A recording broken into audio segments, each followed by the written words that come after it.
Welcome to the Sustainable Clinical Medicine Podcast. I am your host, Sarah Smith.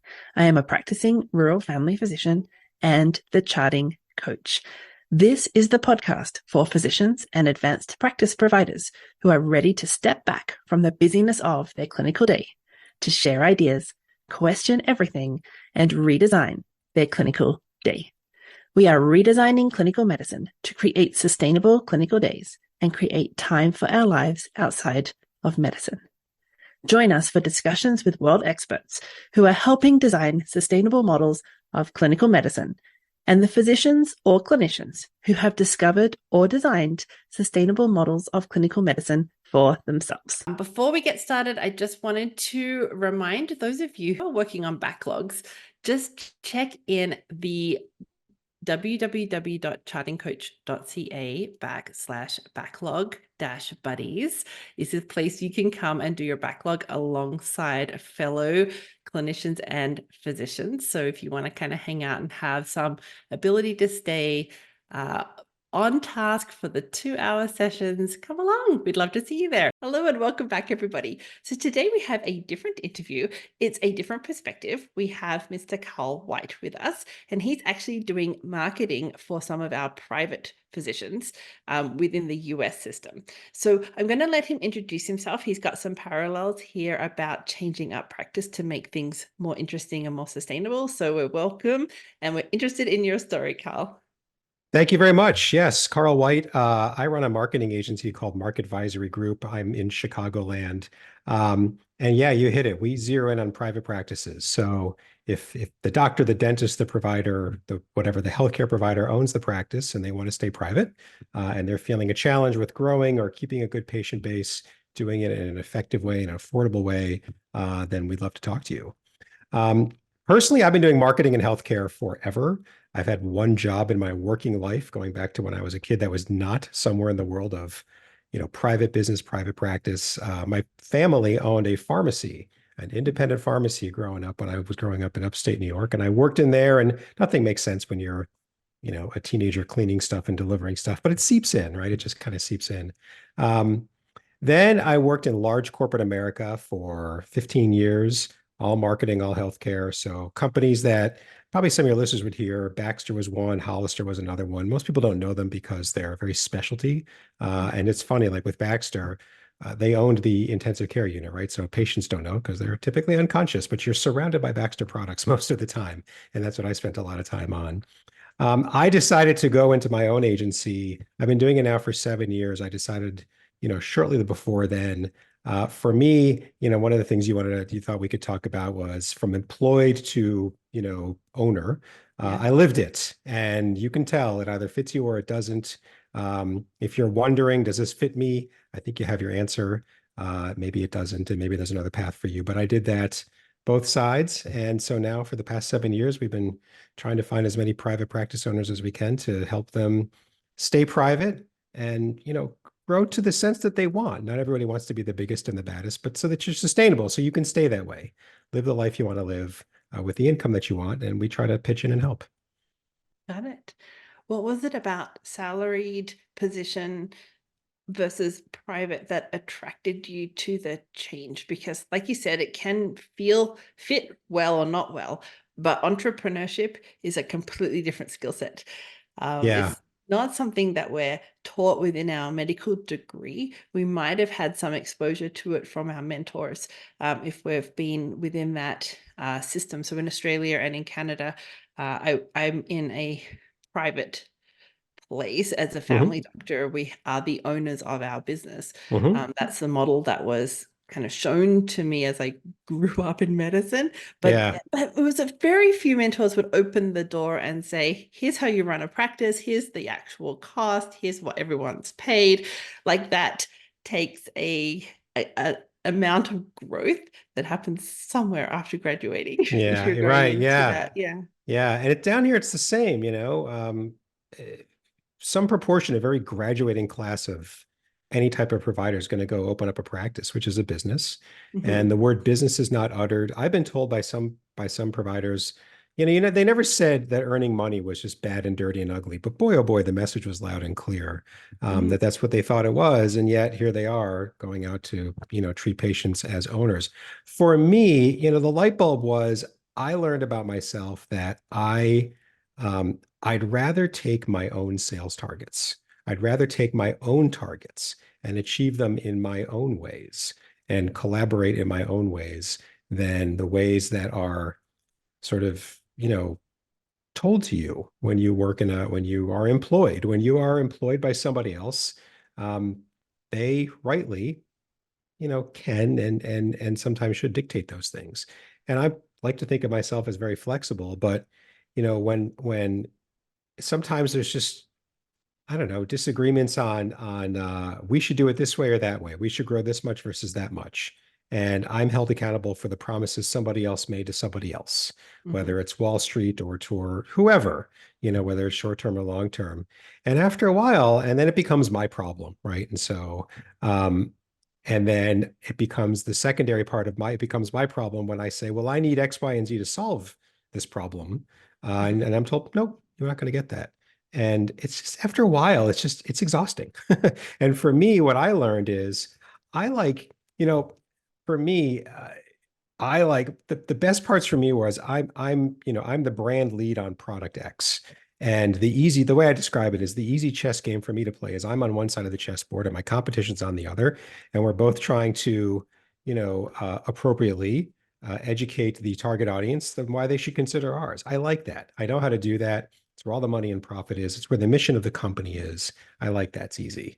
The more and more, however, you get sucked inside, I got sucked inside the company, is the more and more I'm dealing with all the internal stuff. And anybody who's listening and it's resonating with this, it's all that internal stuff that usually, and some people are really good at the internal game, and hats off. I can't say I was the best at it.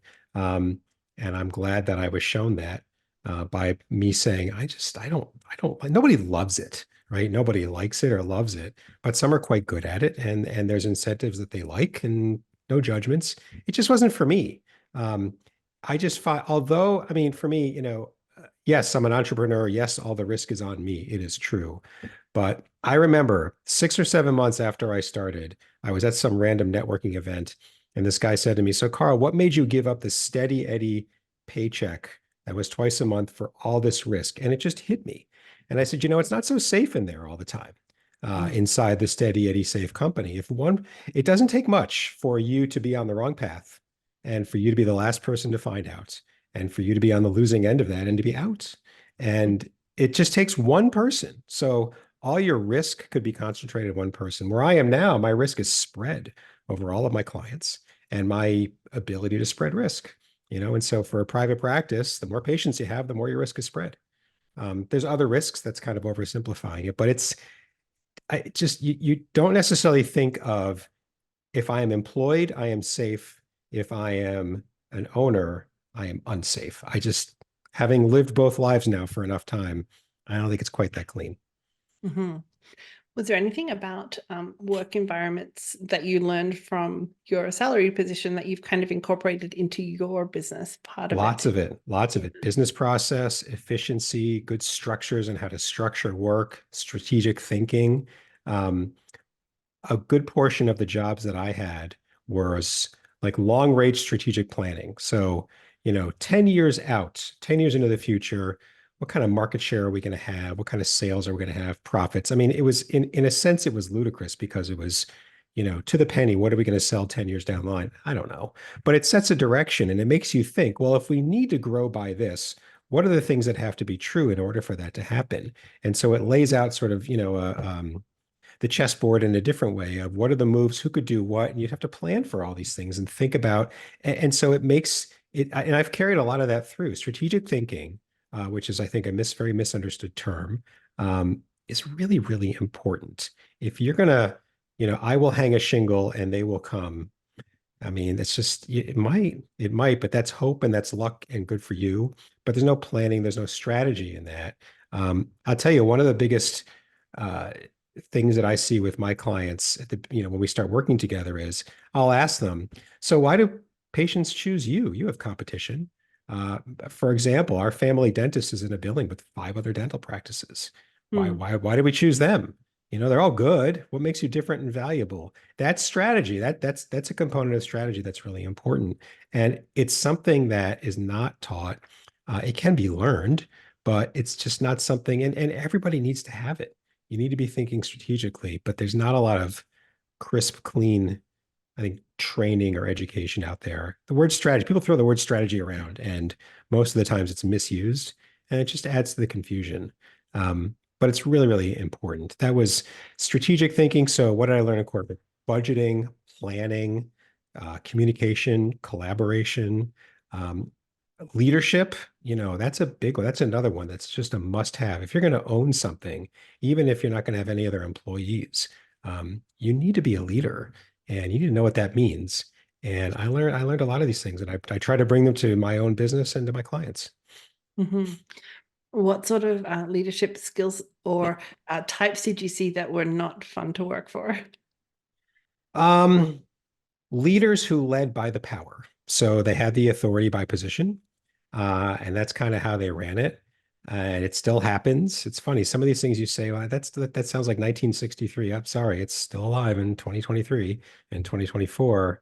Um, there's that's probably a big one where, you know, there's not a lot of being an inspirational leader is Hmm. hard. And I now grasp how rare it is. But in between, I micromanage you and I rule by authority, and inspirational is a lot of good stuff. This isn't the greatest answer, but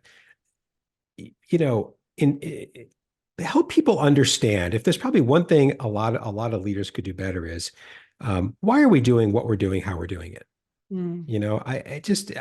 I'll get on board. I for the life of me don't know why we're doing what we're doing, how we're doing it. And some people will take that as a challenge. You don't like it. No, I didn't say that. It's going to help me do my job better if I can grasp it. And so clarity, direction, um, do not assume that people get it just because they work for you. They don't Mm. get it. They're not thinking about it. They're not bad people, but you need to tell them. And you need to tell them repetitively. If you say it once, how come they don't get it? Ask yourself the last time you heard something brand new for the first time ever. And number one, you grasped it. And number two, you remembered it. And the answer is you probably didn't and you probably didn't. So give your people a break. And you've got to figure out ways, and there's help out there to do it, but you got to figure out ways um, to make sure that people are going down the path you want to be going. Um, and when it's important in the way in which you want it to be going, not micromanaging, but if that matters, then they need to know that too. Got it. So what then is the why behind the private health area? Why was that for you the place that you wanted to start to upskill and become the expert in? So I'll give you an example. Today I had my annual physical. And here in the States, my annual physical was 9 minutes. And my doctor's a nice guy, but 9 minutes is not enough for an annual physical. I saw him a few months prior, but that was for a one-off question. Other than that, my last annual physical was about a year ago. Um, this is a health system. So this is where private practices, private primary care predominantly are in health systems here in the States, at least in where I live. And so I've got a couple of other choices. They're not great choices for different reasons. Clinically, they're amazing choices. Budget-wise, they're not so much, but where I could get better, more in-depth care. And why is that? Why was it only 9 minutes? Because the guy's booked solid from dawn till dusk, right? And this is where you would come in. You know, how much of that is charting and how much of it is. And he's a really relaxed guy. He really is. He doesn't. My doctor does not look stressed. He's just super relaxed about it all. But got 9 minutes. So either I'm that healthy and I really just needed 9 minutes, or this system is constraining him where that's all he's got, you Mhm. know? And so I just, care is better when the provider owns the practice, because that's when the provider is going to have the most freedom to make the clinical decisions they think are best. It's Mhm. just true. Here's a pretty common example that's cited. So this happened to me too. So in this health system, a couple of months ago, I needed an MRI on my Mhm. shoulder, and they refer me to the health system's MRI division, whatever. And so I call my health insurance and I say, hey, what's my out of pocket? And the way health insurance works in the States is that every January your deductibles reset, so your out of pocket is highest at the beginning of the year. And I knew it was going to be a big number. It was $1,800. I called my insurance department. Okay, and then the health insurance person says, "There's other options in your area." Really? What are they? Well, there's one. I ended up paying $250 for the same MRI. It's a massive, massive difference. And then I had to go get authorization from my doctor so that he could refer me outside the system. But he's not encouraged to do it. He's not encouraged to find the best referral source for me, whether inside the system or outside the system. He's encouraged to refer inside the system. And I get it from a business standpoint. I don't like it from a clinical standpoint. And so if I can help private practice owners stay private, there's more choice for everybody. Got it. And I'd Okay. like to think better care. Yeah. Okay. So that was the kind of inspiration behind the what can we do to help support the health system so patients are getting a better experience? And then obviously your skill set includes being able to market for that. Mm-hmm. Yes. And so we spend a lot of time um, with our clients, really, educating their target population that, we are here. Here's what we're good at. Here's what we do. Here are plenty of reasons to choose us, whether it be all the good educational content we are constantly publishing for every one of our clients, whether it's all the reviews we try to help them get, professional presence on social.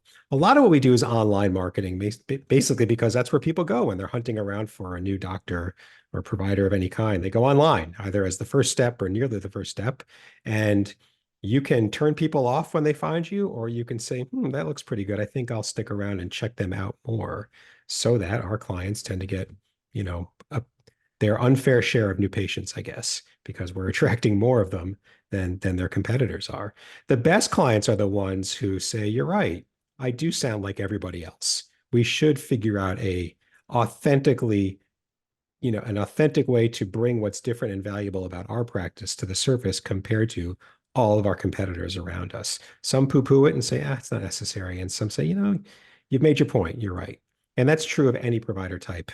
We've seen it in everyone that we've worked for. And they don't think of it. Why would they? Again, go back to business training in school, which doesn't exist. They didn't get it. But, I the example I tend to give is, now you're walking down the cereal aisle of a grocery store. Which one do you choose and why? Do you ever switch and why? I mean, that's marketing in the moment, promotion in the moment, but cereal companies get it. Man, these people have a lot of choices. We would like them to consider us in this sea of choices in aisle 7 or whatever it is. It's the same. And some specialties are more competitive than others, but everybody's got competition to some degree. And so we the patient are saying, "So why should I choose you?" Even if we don't say it quite those words. And we help them figure it out, and then we help them promote it. And I'll tell you, I mean, once you do that, if you think of promotion as like a big megaphone, if you sound just like all of your competition, then the way you're going to win is to have the biggest, loudest, most powerful megaphone. And that usually costs the most amongst all your competition, right? So why not try to figure out what your difference is that's valuable to your target patients? Say that instead. You don't need as loud of a megaphone. You need a precision megaphone. You need to be pointing it at the right people, and we figure all that out. It doesn't have to be as loud, which means it doesn't have to be expensive. I don't like trying to build the biggest, baddest megaphone. I don't know. There's always some agency that can build something bigger than I can, but um, we're really good at trying to figure out and articulating, you're different because you patients should choose them because, and that just makes things more effective, more affordable, and more sustainable. So you had that example of the 5 dentists in a small area. And In a one of building, those, the same the building, same building. some on the same floor. One, the doors are, I mean, the doorknob's all but touch. Yes. Yeah. Yeah. And so what sort of coaching, or how do you find that story of authenticity or what we do differently? So what are some of the prompting things that we can think about to say, how are we different? Why should we be picked? What have you seen has been effective kind of self-reflection about that? So, one example is a physical therapy practice. They're a client, and I learned all this going through it with them. There is an unbelievable amount of variation in how a physical therapist can choose to treat you If you Hmm. have, let's say, a bum shoulder like I did, and you went to 5 or 6 different physical therapists, there's a good chance you might get different treatment from all 5 or 6 of them. And none of them can really say why their modality is any better than the other ones. But nevertheless, here you are. So how do you choose? So this client has their approach is to say, look, um, the body is an interconnected machine. Every bone is connected to a joint and ever to a muscle, and everything's connected to something else. And what that means is that whatever's causing the problem in your shoulder, it might be at your shoulder, or it might be nowhere near your shoulder. We really just have to keep kind of hunting until we figure out what it is. And because root cause can ripple far away or it can be close by. And that is unlike how lots of other physical therapists do it. They always had this approach. It's just that they buried it on their website and how they talked about it. And when I found it, and let me tell you, I had to dig, which means nobody else is finding it. I couldn't understand what it said.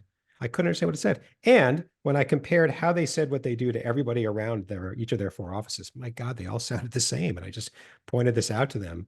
But what they had was a core difference already, this method of how they treat. They just buried it in confusing language and then buried the language, deep in the bowels of how they talked about things. So we just brought it to the surface. And how I did with them is I probably spent about 5 or 6 hours in interviews with the owner, with a few of their physical therapists, those who had worked at other places. I have, I mean, I have a lot of background of learning what we call the clinical rationale for a product or a treatment or a service. Why does this product or service exist? Why does it exist the way it does? Why is it designed the way it is? Why does it do what it do, how it does it? Why does it not do how it does? Compared to anything else that's out there. And you really, I mean, at times it's almost lawyerly, but you really zero in on this is why it exists. This is who it's for. This is when it fits, and this is when it's appropriate. And I've done it enough times where I can now apply that to, in this case, to them. And then we brought it to the surface, made it very plain language and easy to understand. When there is not a core difference, you got to do a lot of digging. I mean, you do a lot of competitive analysis. So, I mean, our Hmm. family dentist is not a client of mine, but I would look at all the other dentists in the area and you do a lot of side by side comparing. You're looking for things that are different, Hmm. um, and you hope that you find something. And if it's really truly, carbon copy, then you got to think of what can we do that's different. We may have to, create something about the practice that you don't have that's attractive, that's authentic, and that's attractive and that's different. And then we start implementing that. I haven't had to do that yet. Prepared to do it. Usually there's something. Hmm. Usually there's something. It's just buried. You know.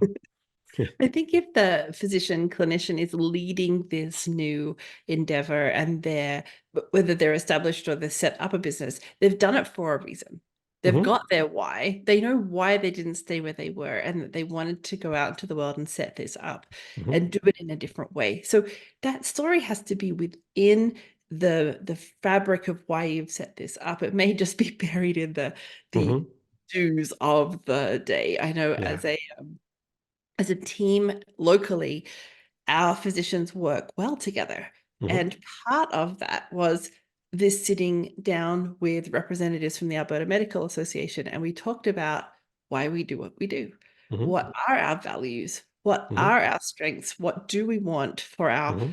local population? What do we want for our patients? What Hmm. is healthcare from our perspective? And that collaboration of minds, we were already working well together, but it helped us understand why.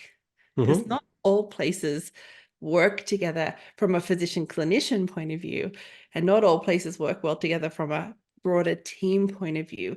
But when Hmm. we have an idea why we do what we do and what our values and expectations are, what we mean when we say what Hmm. we do, Hmm. it helps us then focus on keeping that environment and protecting that why Yeah. about our business. Yeah. And then, for me, I come and I just view the world from a competitive lens. You have choices, why choose me?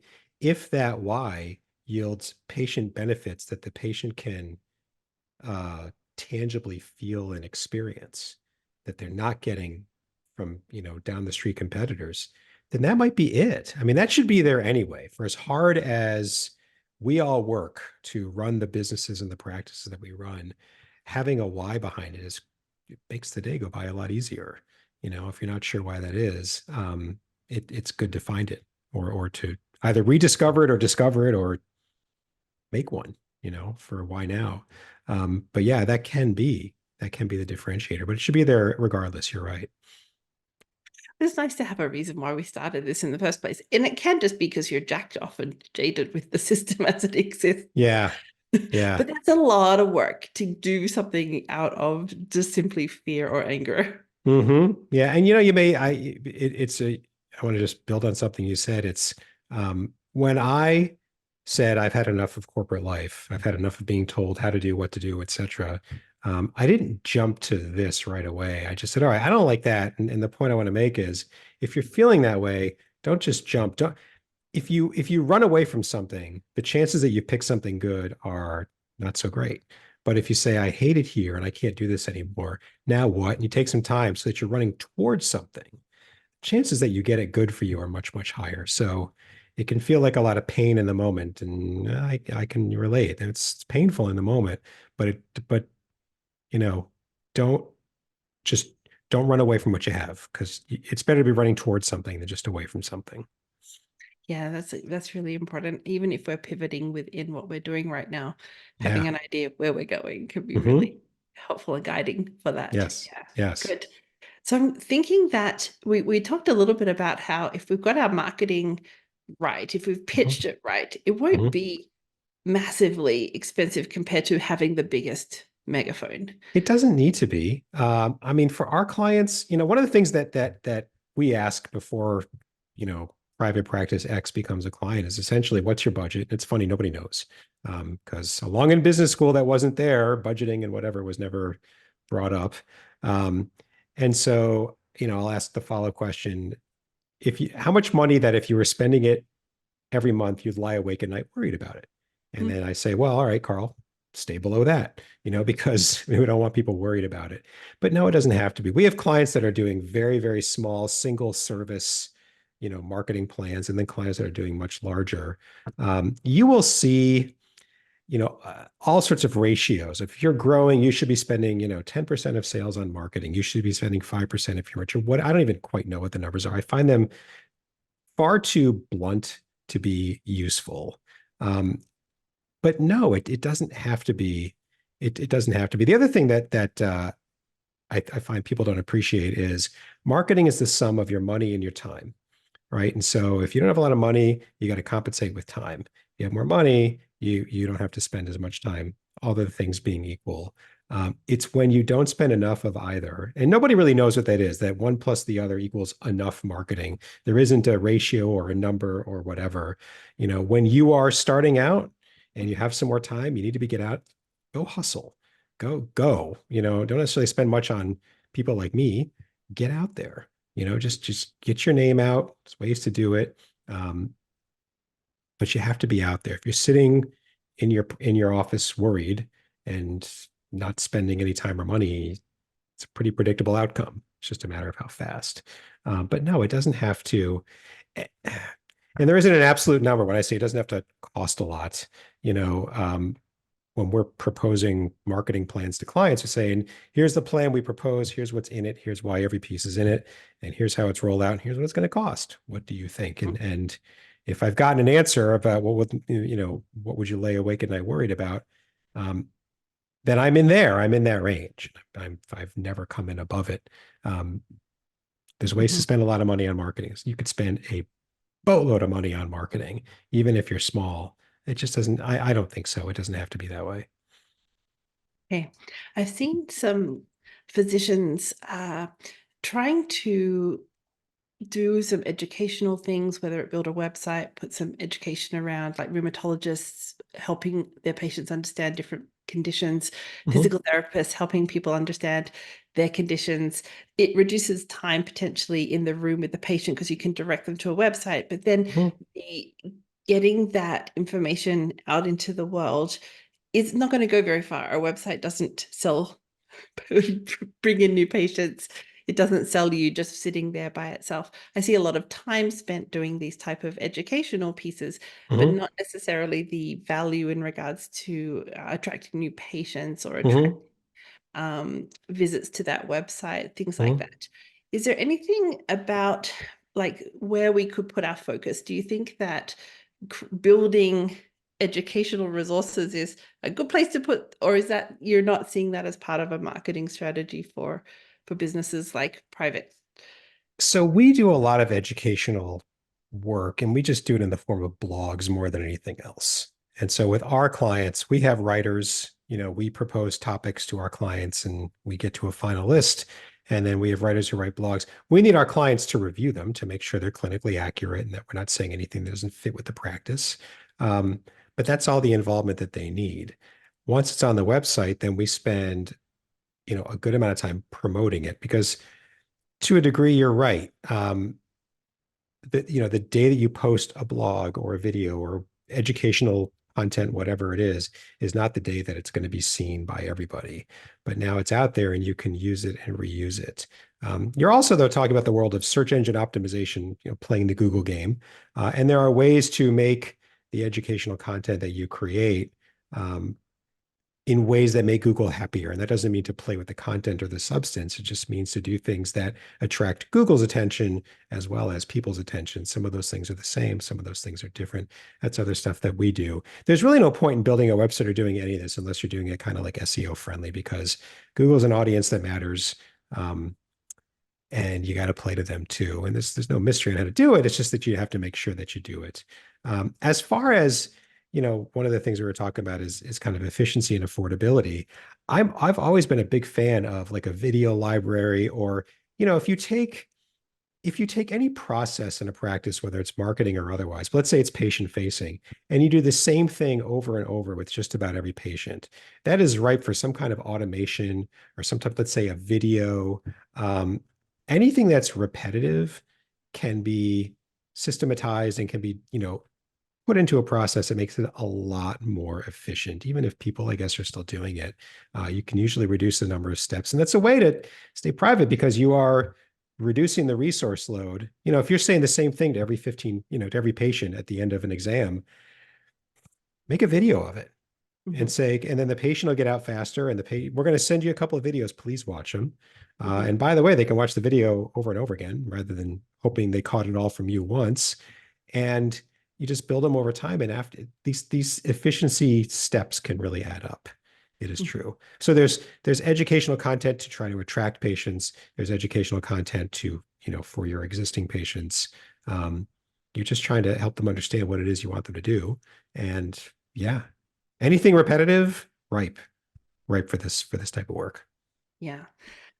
In Canada, while most of the physicians are not necessarily charging patients, there's still have to be referred to. So the specialists, for instance, they have to be referred to. And so if you go looking for even just looking for their address or name, you'll see that they may exist within the hospital directory, but there's just zero else available about them anywhere. It's kind of fascinating to be like, well, if I knew something about them. So it's as you build, we kind of rely on building relationships or asking colleagues, who have you used before for this specialty? Who's good at this or that?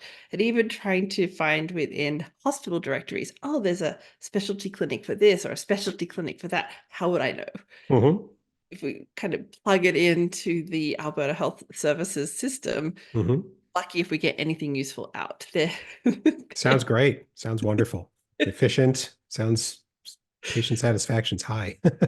Exactly. So it's like we'll send them to someone and they'll be like, actually, there's a clinic for this, and here's their details. And so you get somebody to go digging for how to fax them something or even refer to them. It's fascinating that while you're talking about those private clinics who need to build trust and build a why and build a story so that their patients want to come and see them and have already built trust before they arrive potentially. It's quite fascinating how sometimes that just doesn't exist because of the way health systems are set up. Large health systems don't, I don't know why, but any large organization is going to have a hard time organizing all the information about itself. That's probably true no matter what it is. But if the people who work in it every day struggle to find what they're looking for, sounds like there's some opportunity there to make it a little easier. Yeah. Is there anything that we didn't talk about that you wanted to bring forward today? We covered a lot. I think we covered a lot. You know, I'll say one thing that I'm seeing more and more of in terms of like efficiency of private practice, two areas. One is I've learned in the past year, there's this whole army of virtual assistants called medical virtual assistants. Mhm. And so they are, you know, sometimes they're based here in North America, sometimes they're not, but they're you know quite well skilled, or at least those that are trained are. And if you think about some of the tasks that have to be done with a new patient, so here in the States, verify their insurance, get them scheduled. There's all these steps that have to happen that you know you could push down to I'll just say it, to a person who's paid less per hour than your own staff. You know, it doesn't always have to be your own staff. There's also a good number of automation tools that are out there for all sorts of things. I mean, all sorts of things. It doesn't always have to be a person that does it. And what is true, the advantage that a health system has is just scale and budget and resources compared to a private practice. And so the private practice needs to be and just more open to it. And I've seen, you know, my fair share of my own clients are, and just there's sort of the initial sort of resistance. And it's just because it's a change. I think I'm not trying to minimize it, but it's a change. How could somebody who's not here verify insurance? Well, it's happening thousands of times across the country right now because other people are doing it. And you know, why not? Profit margins are not the same. So yeah. Yeah.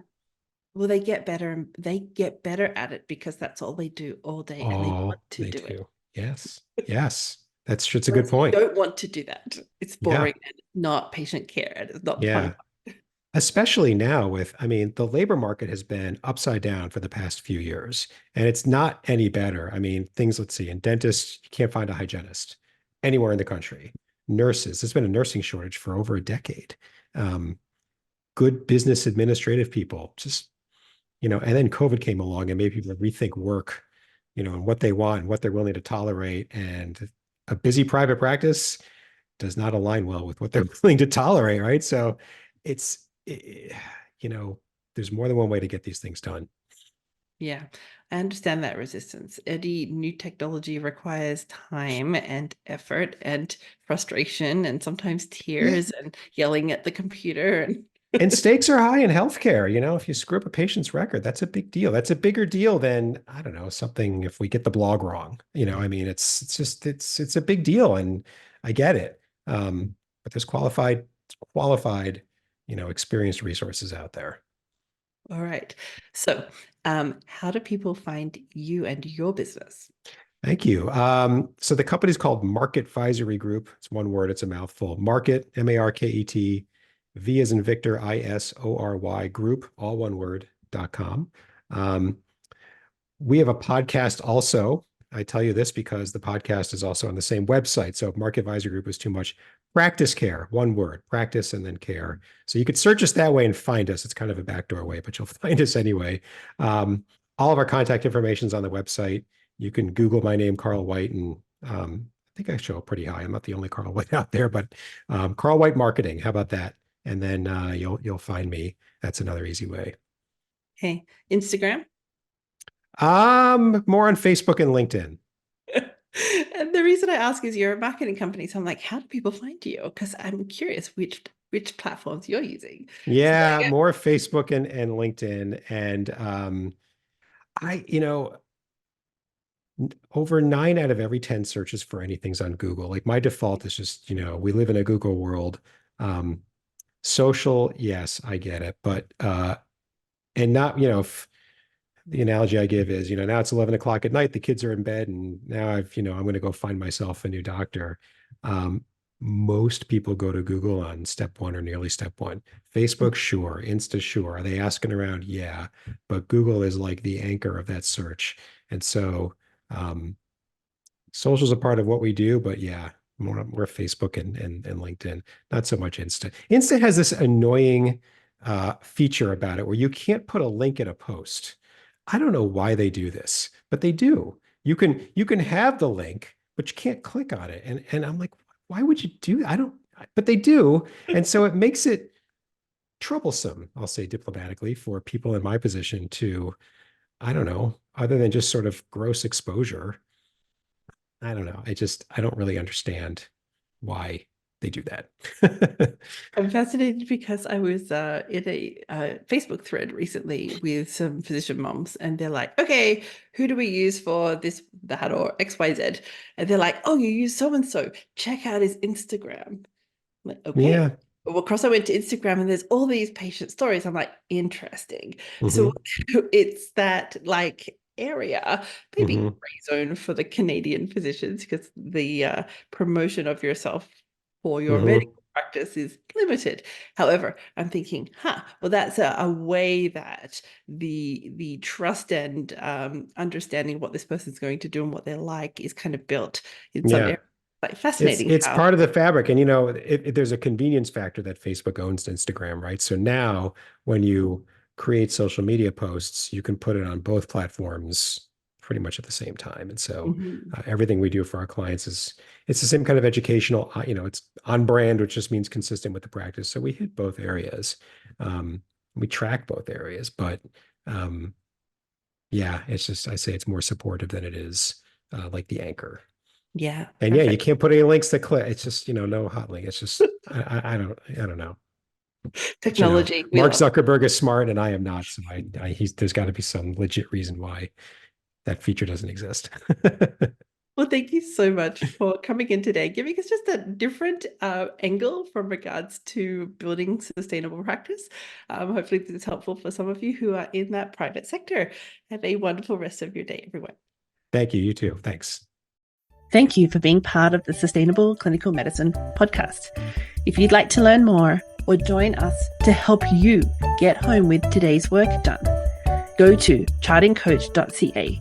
There you'll find all the information on the Premier Lifetime Access Charting Champions program that is helping physicians get home with today's work done, with all the proven tools, support, and community you need to create time for your life outside of medicine. We would love to see you there. Until next time, thanks for listening.